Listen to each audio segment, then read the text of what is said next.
Samaki wanapatikana usiku, sio mchana. Sasa anasema ngoja nitimize wajibu, maana sio kawaida kupata samaki ili alizike, halafu nije nimufundishe huyu Yesu ya kwamba hujuaji utaratibu, utuulize sisi. Kiburi kabisa. Na Yesu akamwangalia tu akashusha, tena akiwa na watu akazishusha zile nyavu. Baada ya kuzishusha zile nyavu, tena alimwambia mkono wa kuume, wakazidumbukizia mkono huo huo wa kiume. Baada ya kuzidumbukiza akawambia vuteni jarife, wakaanza kuvuta. Samaki wanaruka. Petro alipoona wanakuja kwenye mtumbwi, bwana sijawahi kuvua kwa mvuo huo, hii nayo ina maana gani? Zingine zinataka kupiga macho. Petro akasema hii ni hadithi gani? Bwana sijawahi kuona uvuvi wa samaki wanaruka, wengine huenda kwenye mikoti yake. Mwisho akamwangalia Yesu, Yesu naye akamwangalia Petro. Petro akasema hapa kuna kifo. Samaki wakaja wengi, akafurahi. Leo naenda kupiga madili, leo naenda kuwapisha mwaroni, mimi ni Petro. Walijifanya hawamuelewi, koja nikawalingishie. Samaki wanakuja mpaka chombo kikazidiwa, kikataka kuzama. Halafu Yesu hazizuii samaki zikate, zinakuja tu na anaona tunaenda kufa. Petro akasema hii sio mibaraka, ni kifo hiki. Hata kubariki unabarikiji hivyo? Yesu amemwangalia tu. Petro akaanza kulia, kukosa raha, ana msononeko. Yesu naye amenyamaza tu. Samaki wanaongezeka, amenyamaza tu. Samaki wanaongezeka, mwisho chombo kikaanza kuzama. Petro akaona hapa ni kujiokoa mwenyewe, akaanza kupiga kelele, jamani, yeyote anayetaka samaki aje. Kumbe huko walikuwepo jamaa wanaitwa Yohana na Yakobo, nao walikuwa na kile chombo cha pili. Ni wao waliofanya maandalizi, wengine hawakusikia, wakaja na hicho chombo. Ndio pona ya Petro. Wakapakua samaki, nafikiri hata hakuzuia. Chukueni za kutosha kabisa na nyinyi, beba, maana zipo tu, chukua. Wakawagawia, ndipo wakapona. Mibaraka inaua. Kweli?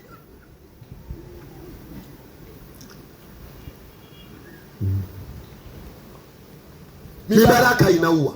Kwamba kwenye ukoo wako umesoma wewe tu, wengine wote mbumbumbu, watapiga simu usiku mchana, saa 2 saa 3 wanaomba msaada. Utawapatia msaada, mwisho utachoka, watakuroga. Na Mungu ataruhusu ufe. Unatajirikaje kwenye ukoo peke yako? Mkono waadhirika, mahera yote wewe utakufa.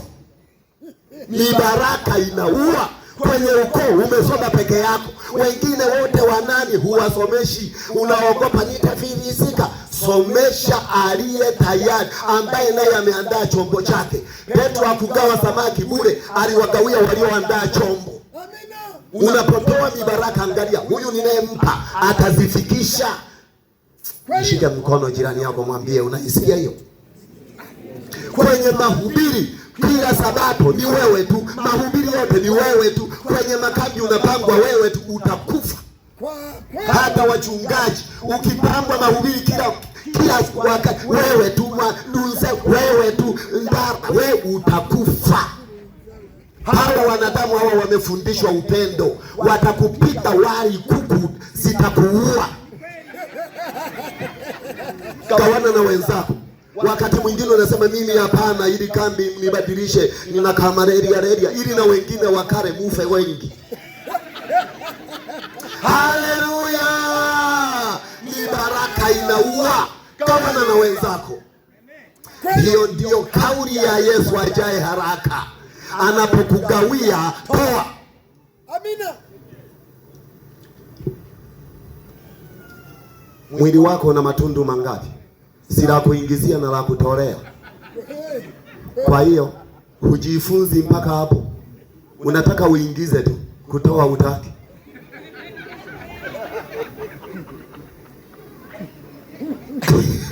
Usipotoa kwa hiari, utatoa kwa lazima. Utasaidiwa na mabendazo kororo kwini wakina Nyaruga watakupiga madilipu, utatoa kwa lazima. Haleluya! Yesu anakuja. Nataka nimalize hotuba yangu kwa maneno haya: ahadi zake ni za kweli. Wapo watu walioahidi ahadi nyingi. Kuna ahadi za wachumba, waliahidiana na wakasalitiana. Kuna ahadi za ndoa, waliahidiana wakafunga ndoa na wachungaji wakawasainia vyeti vyao, walishavunja ahadi hizo. Kuna ahadi za wanasiasa, nitawaletea barabara mkinichagua, wanawapa kura na wanatokomea mitini. Kuna ahadi nyingi katika dunia hii, lakini kuna ahadi moja bado ya kweli ya Yesu Kristo ajaye haraka. Hajawahi kudanganya, hana mpango wa kudanganya, hachelewi wala hakawi. Yesu Kristo mwenye haki. Sikiliza nikwambie, je, ni zipi kauli thabiti zinazoweza kuaminika juu ya jambo hili la kuja kwa Yesu mara ya pili? Pastor Maremo, una kauli zipi ambazo unaziamini za kuaminika zinazothibitika ya kwamba Yesu anakuja mara ya pili? Una kauli gani? Ninazo kauli. Ushahidi wa kwanza wa wazi kabisa usio na shaka juu ya kuja kwa Yesu mara ya pili ni Yesu mwenyewe. Ni Yesu mwenyewe. Anasema katika Yohana 14:1, anasema msifadhaike mioyoni mwenu, mnamwamini Mungu, niaminini na mimi. Nyumbani mwa Baba yangu mna makao mengi, kama sivyo ningaliwaambia, maana naenda kuandalia mahali. Basi nikienda na kuandalia mahali, nitakuja tena niwakaribishe kwangu, ili nilipo mimi nanyi muwepo. Unatarajia kauli gani nyingine yenye ushahidi wa wazi tofauti na hii? Kama aliyeenda ndiye anayesema kwamba naenda ila narudi, unatarajia ushahidi gani mwingine? Labda unaweza ukajiuliza, kwani hii kauli ina uhakika gani? Ina uhakika kwa sababu hajasema hivi nitakuja tena. Hajasema ya kwamba huenda nitakuja tena, anasema nitakuja tena, sio huenda, nitakuja tena. Yesu anakuja tena. Amina. Huo ni ushahidi wa wazi kabisa usioweza kutiliwa mashaka na mwanadamu mwenye akili timamu kama mimi. Sikiliza. Je, kuna nyongeza? Ndio, ipo katika Mathayo 24:30. Anasema ndipo itakapoonekana ishara yake Mwana wa Adamu mbinguni, ndipo mataifa yote ya ulimwengu watakapoomboleza, nao watamwona Mwana wa Adamu akija juu ya mawingu ya mbinguni pamoja na nguvu na utukufu mwingi. Huyu anayesema kwamba anakuja na nguvu na utukufu mwingi ni Yesu mwenyewe. Kuna kauli gani nyingine ambayo ni ya kuaminika tofauti na hiyo? Lakini ushahidi wa pili ni ushahidi wa malaika ambao wanarudia kauli zake katika kitabu cha Matendo ya Mitume 1:11. Anasema, wakasema, enyi watu wa Galilaya, mbona mmesimama mkitazama mbinguni? Huyu Yesu aliyechukuliwa kwenu kwenda juu mbinguni atakuja jinsi hiyo hiyo mlivyomwona akienda zake mbinguni.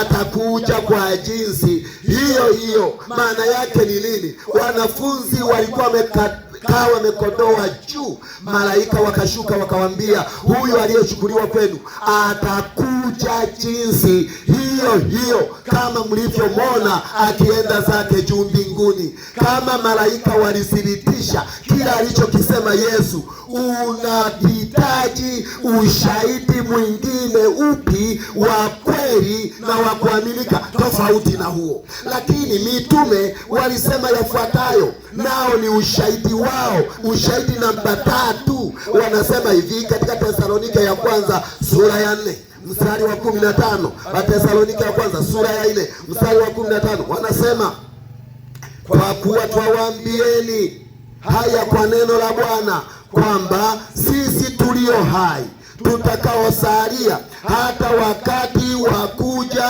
kwake Bwana, hakika hatutawatangulia hao waliokwisha kulala mauti. Kwa sababu Bwana mwenyewe atashuka kutoka mbinguni pamoja na mwaliko na sauti ya malaika mkuu na parapanda ya Mungu, nao waliokufa katika Kristo watafufuliwa kwanza. Kisha sisi tulio hai tuliosalia tutanyakuliwa pamoja nao katika mawingu, ili tumlaki Bwana hewani, na hivyo tutakuwa pamoja na Bwana milele. Mstari wa 18, basi farijianeni kwa maneno hayo. Unaweza ukawa na magari ya kifahari, ukawa na nyumba ya kifahari ambayo milango yake kuingia yanaingia kwa kutumia kidole. Unaonyesha kidole, unatumia ina sense, ndipo unaingia. Niliwahi kwenda kwenye nyumba moja, nikakaribishwa. Niko kwenye mahubiri mahali fulani, sitaki nipaseme. Nikakaribishwa kwenye nyumba ya kifahari, nikaambiwa utaingia chumba hiki utalala. Nikaangalia mlango hauna hata kitasa, alafu kuna kitu kana dimua namna hii. Nikaambiwa utaweka kidole chako hapa ili print.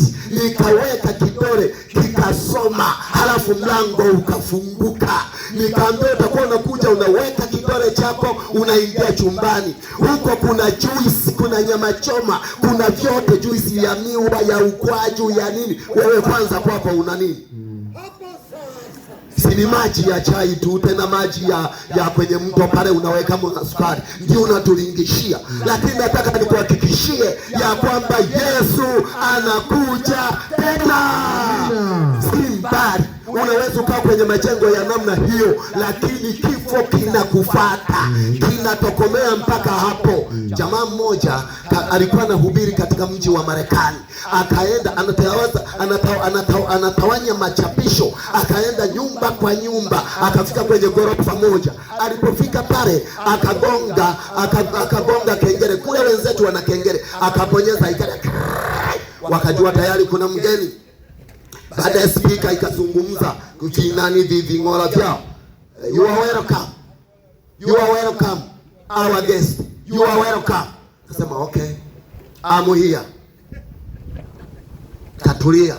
Baadaye kwenye eneo hapo pakasoma maelezo, yakaja maandishi, unatakiwa kupanda lift, itakuleta moja kwa moja mpaka hapa tulipo.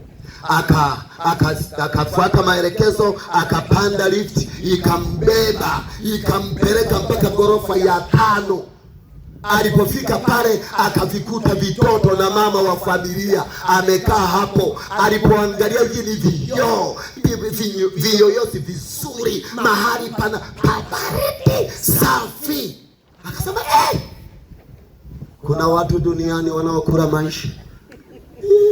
Si tunapigwa vumbi, kumbe kuna maisha ya hivi.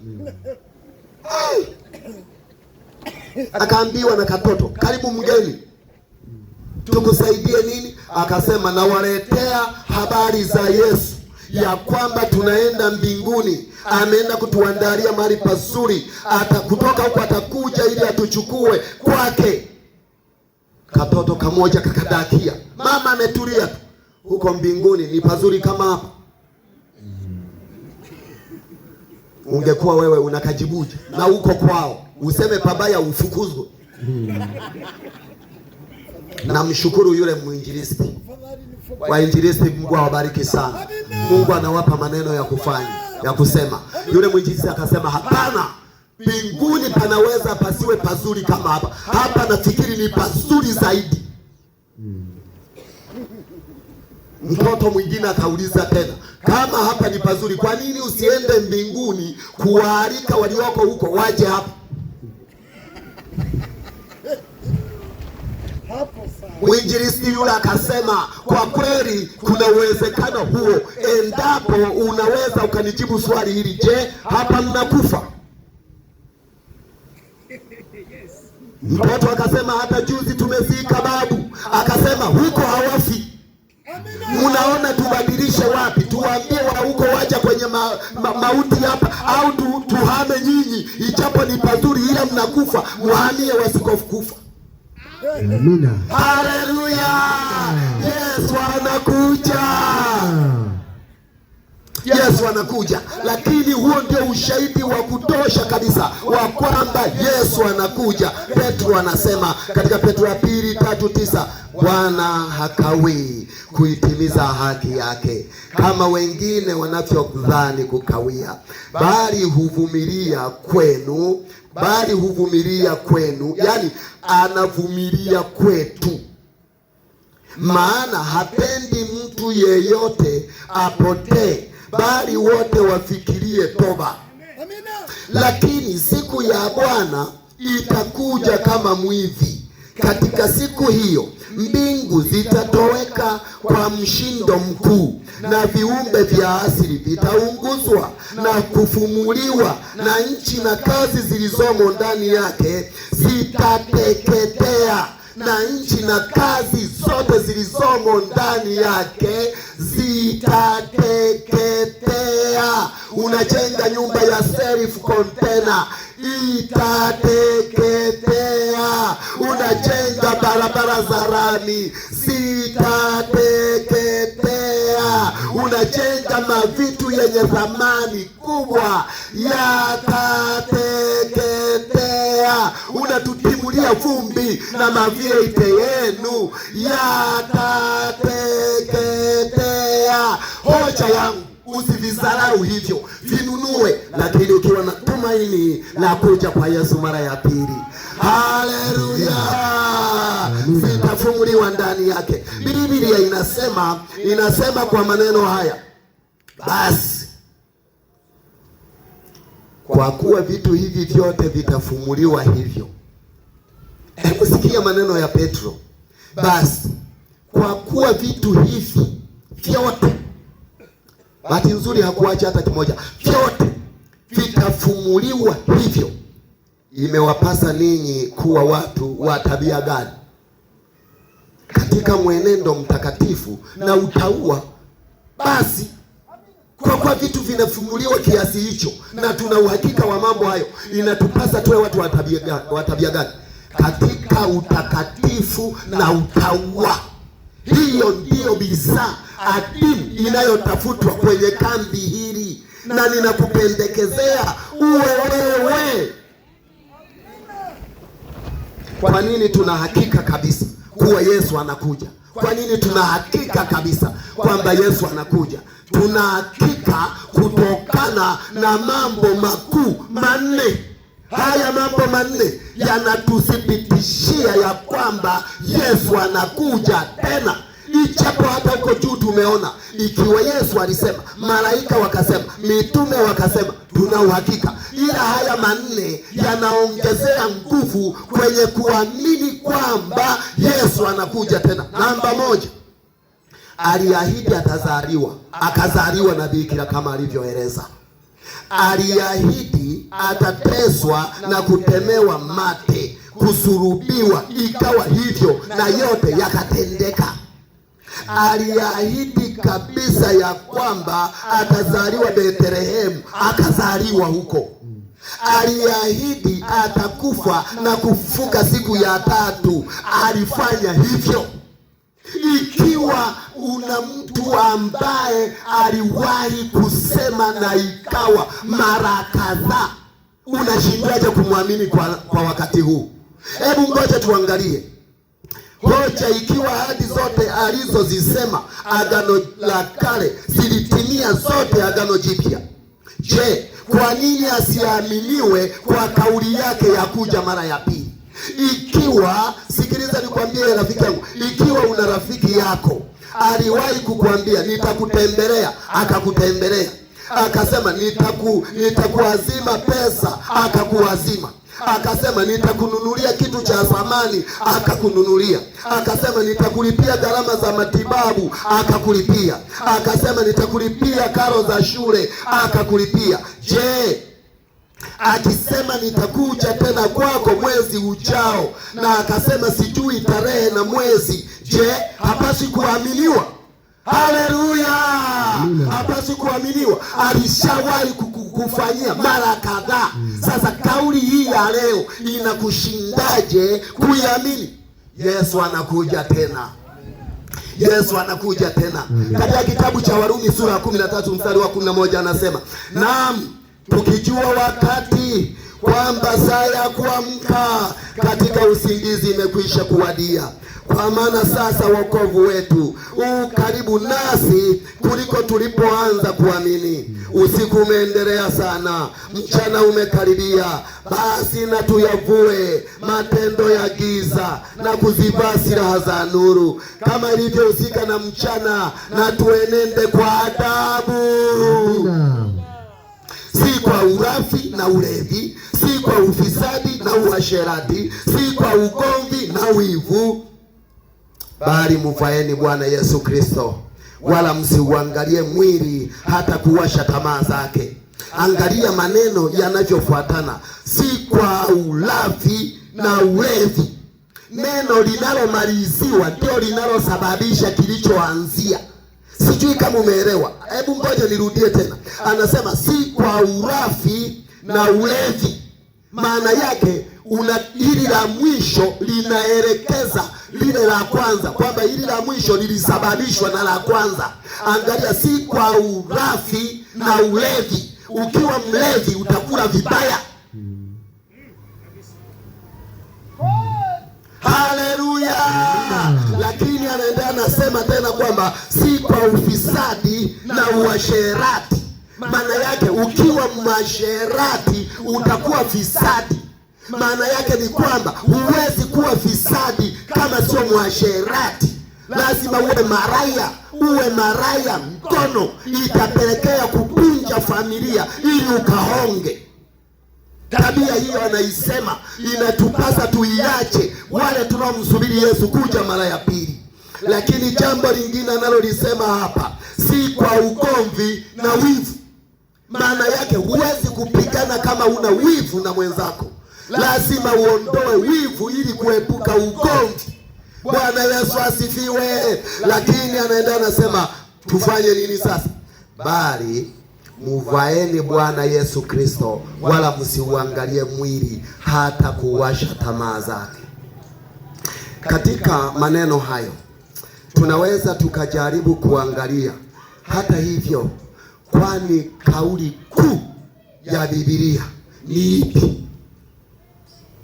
Katika Mwanzo sura ya 3:21 wakasema, Mwanzo sura ya 3:21 kondoo alichinjwa akimwakilisha Yesu. Lakini akaendelea kutajwa, Musa akasema atakuja nabii kama mimi. Mwisho Yesu akazaliwa, Yesu akahubiri, akaenda akasema nitakuja tena. Sikiliza nikwambie, Biblia yote kuanzia Mwanzo 1 na Mwanzo 2, shika Biblia yako. Shika Biblia yako nione. Kila mtu awe na Biblia yake. Shika Biblia yako. Hebu funua Mwanzo 1 na Mwanzo 2. Nataka hizo karatasi mbili za Mwanzo, halafu nionyeshe na uzishike nisione umezishika. Bwana Yesu asifiwe. Zishike hizo sura hizo mbili, Mwanzo sura ya 1 na Mwanzo sura ya 2. Nafikiri umeshazishika hizo sura. Hebu naomba nizione umenionyesha. Hebu zishike nizione. Yes, Mungu akubariki. Yes, Mungu akubariki. Yes, Mungu akubariki. Hizo sura hazina dhambi ndani yake. Hizo sura zina sabato ya Bwana. Unataka kuabudu, angalia kwenye sura hizo mbili. Unataka kula, angalia kwenye hizo sura mbili. Unataka kuoa, angalia kwenye hizo sura mbili. Nje ya sura mbili unatafuta matatizo. Bwana Yesu asifiwe. Mwanzo sura ya 3, angalia, shika Mwanzo sura ya 3, siache zile sura mbili zijitegemee. Mwanzo sura ya 3, nenda mpaka Ufunuo 20. Nataka unionyeshe karatasi ambazo utakuwa nazo hapo katikati. Kutoka Mwanzo sura ya 3 mpaka Ufunuo sura ya 20. Hebu nionyeshe karatasi hizo ni ngapi? Oh, baba, njoo baba yangu. Njoo kabisa wewe. Umeniwahi. Ninataka nikupe bonus. Kumbe bado kuna wazee wanaoangalia haraka. Safi mtu wa Mungu. Potelea mbinguni. Maana huko hata hakuna shida kabisa. Tutakutana kwenye mti ule. Oh, haleluya. Haleluya. Njoo baba, njoo. Kuna watu wanatufuatia kwenye mtandao. Sogea hapa ili nao waone nini tunachokifanya. Unaona hizi karatasi zote hizi ni pambano. Kutoka sura ya 3 ni pambano la wema na uovu. Toka sura ya 3. Usitafute dini hapa, wanakulaje, wanaoaje. Hapa utaoa na wawili hapa. Utaoa na wanane hapa. Utaoa na wahovyo hapa. Utajiharibu hapa. Hapa usitafute kuabudu, utaabudu na kinyago hapa. Hapa hakuna chochote. Hapa ni pambano la wema na uovu. Na kwa kweli ni makaratasi mengi. Yesu anatumia nguvu kubwa kuitibu dunia. Amina. Haleluya.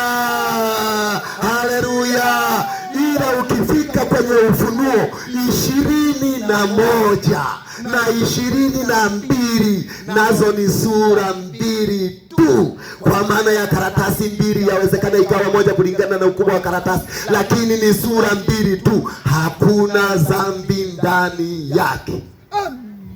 Hakuna dhambi ndani yake. Yale yaliyoko kwenye sura mbili za kwanza yatarudishwa kwenye sura mbili za mwisho. Sikiliza nikwambie, Biblia inasema neno la mwisho ikawa vyema sana. Mungu akaona kila alichokifanya, tazama ni chema sana. Halafu anamaliza anasema Bwana akaibarikia siku ya Sabato.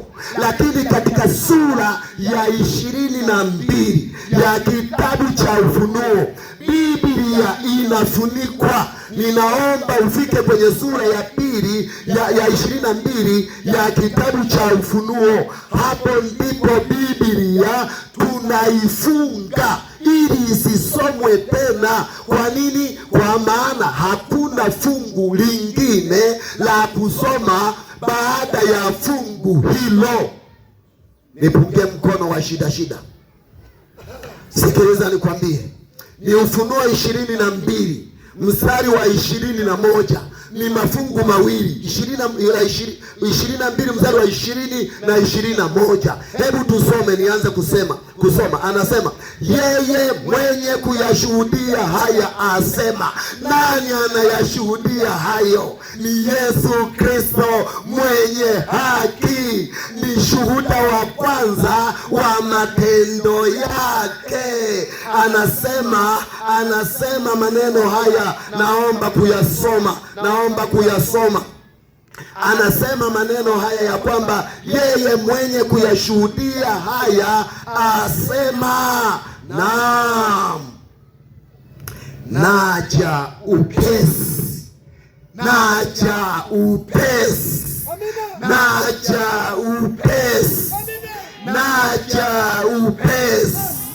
Yesu anasema naja upesi. Halafu anajijibu mwenyewe, amina. Halafu Yohana ili aakisi ule mwangwi wa Yesu anayesema naja upesi, Yohana akauliwakilisha kanisa, akatuwakilisha wote. Akasema maneno haya, na uje Bwana Yesu. Amina.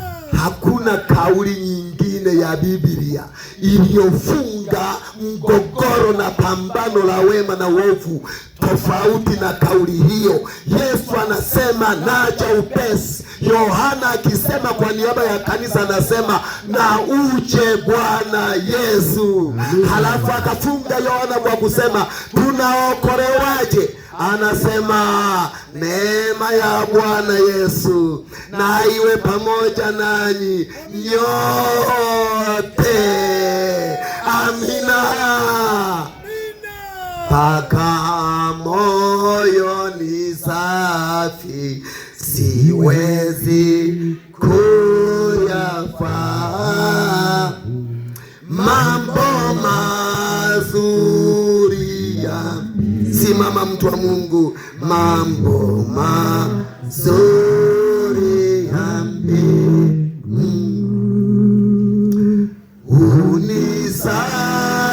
unisafishe. Unaweza kusomea rafiki yangu, ndani na nje kwa moto utakavyo, ili dhambi ife kwangu, ife kwangu, kupewa hekima yote itakuwa tunu kubwa, lakini moyo safi ni bora kwangu, bora kwangu. Unisafishe Mwokozi, ndani na nje kwa moto utakavyo, ili dhambi ife kwangu, ife kwangu. Sikiliza nikwambie, mtu wa Mungu, umemdharau sana Yesu kiasi kwamba, labda niseme hivi, mama mmoja aliyekuwa analima na katoto kake amekatandikia kwenye tuta, kakalala kwenye kivuli, akaendelea kupiga jembe, alitokomea mpaka nyuma kabisa ya kichaka. Akiwa analima toka saa 1 mpaka saa 4 na katoto akalini, alikuja kugundua kwamba kutakuwa na tatizo, yawezekana labda kanaumwa. Mbona hakalii? Alipopima vipimo vyake, maana wamama wana vipimo vyao, mara nyonyo zinaanza kutoa maziwa, kwa kuwa wale wamama wana hisia nyingi, akaona ngoja arudi kwenda kuangalia katoto kake, akaliacha jembe. Wakati anarudi kwenda kuangalia mtoto, anakaribia karibu katoto, akakuta katoto hapo, na badala yake anaona kuna minofu iliyozagaa hapo na damu ya kutosha. Kuangalia pembeni hapa, akamwona mbweha ameshiba vya kutosha na amelala kwenye kivuli hapo. Akili ya mama ikaja kwamba mbweha amekula mtoto wake. Alichokifanya, aliamua kwenda kufanya jembe ili kuja kumuua mbweha ambaye amesinzia usingizi mnono. Alifaulu kulisogeza jembe, akaja akanyanyua mara moja tu, akakata kwenye shingo ya mbweha, na mbweha alilia mlio mmoja na akafa kabisa. Mama akiwa analia, hocho, umekuwa mtoto wangu, tamwambiaje mume wangu? Mbweha, mbweha. Mama analia kibaya mno, na hapo damu, mbweha alikuwa amejaa damu mwili wote, na kuna minofu hapo. Mama akiwa anahangaika kuangalia sasa angalau akazike. Wakati anachukua akagundua hizo minofu ya mtoto wake, akagundua ni minofu ya chatu. Mama tayari na makamba hivi. Mama kufanya research akaona huyu sio minofu ya kawaida. Akaanza kuangalia akaona minofu inaenda akafuatilia damu akafuata kuja kuangalia hivi mbele. Akaona kama nyasi zinapepea hivi. Lakini hapa aliposogea akakuta mtoto wake anacheza na nyasi. Amina. Ila anauterezi mwili mzima. Mama akagundua kuna nini hapa? Uterezi, minofu, mbweha. Hapo sasa. Hili mbweha, minofu ya chatu, uterezi. Ukiunganisha hapa kinapatikana nini? Mama akaja akagundua ni vizuri akafanya research kwenye tumbo la mbweha. Alienda akatafuta tena jembe akakata tumbo, yakatoka maminofu sasa kabisa yale ya chatu mwenyewe. Mama akajua amemuua mwokozi wa mtoto wake. Laiti mama asingetumia hasira, mbweha alitakiwa kupewa heshima zote, kwa sababu ameokoa maisha ya mtoto wake. Amina. Siwezi kumfananisha Yesu na mbweha, lakini tunaweza kujifunza kitu. Unamdharau Yesu baada ya kukufanyia wema. Hakuna njia nyingine. Ulilia huna mke akakupa mke. Ulilia huna mme akakupa mme. Ulilia huna kazi akakupa kazi. Yesu ni mwaminifu kwako. Hata hayo mapungufu nayo yaona wewe ni madogo, hujamuita tu, na yawezekana amekuchoka akaamua kukuacha tu. Maana hata anapokufanyia humpi utukufu. Sikiliza nikwambie rafiki yangu, fanya kama mama, ukumbuke ufanye research, piga hesabu. Yesu anakuja tena. Anasema naam. Yohana anasema na uje Bwana Yesu. Amina. Sina ujumbe mwingine kwenye kambi hili tofauti na huo. Kuna watu wanahitaji kubatizwa, waje mbele. Amina. Waje mbele. Amina. Kuna watu wanahitaji kubatizwa, waje mbele. Amina. Wachungaji wasaidie watu hawa, watu wa Mungu. Kuna watu wanahitaji kubatizwa hapa, waje mbele. Mama, Mungu akubariki, Mungu akubariki, Mungu akubariki, Mungu akubariki, Mungu akubariki. Hebu mfanye haraka, Mungu akubariki. Hebu Mungu akubariki, hebu mfanye haraka, Mungu akubariki, Mungu akubariki. Mwingine yuko wapi? Mungu akubariki, Mungu akubariki. Mwingine yuko wapi? Mungu akubariki, Mungu akubariki. Ninafahamu kuna watu wanaumwa miguu, umri wao umeenda, wanachoka kusimama. Umejua. Nisamehe watu wa Mungu. Ninaenda kuomba ili mambo mengine yaendelee.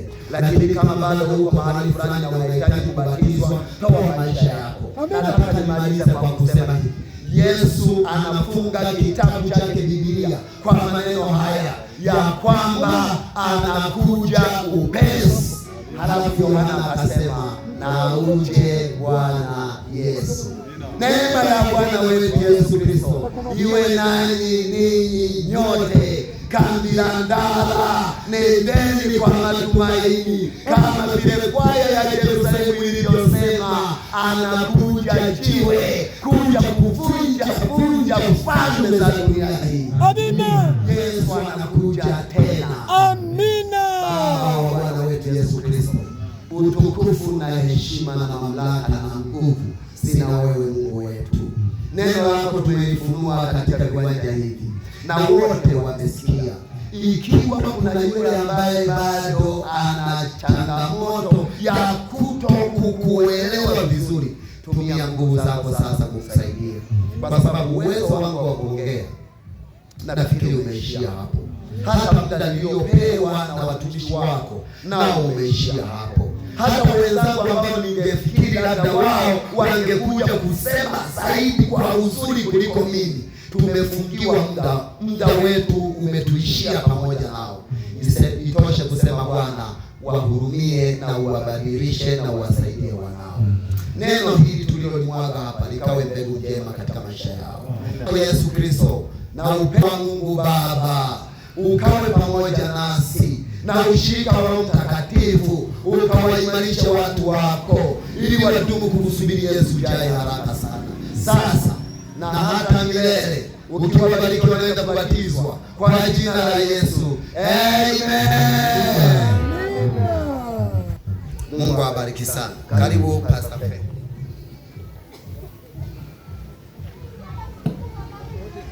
Yes.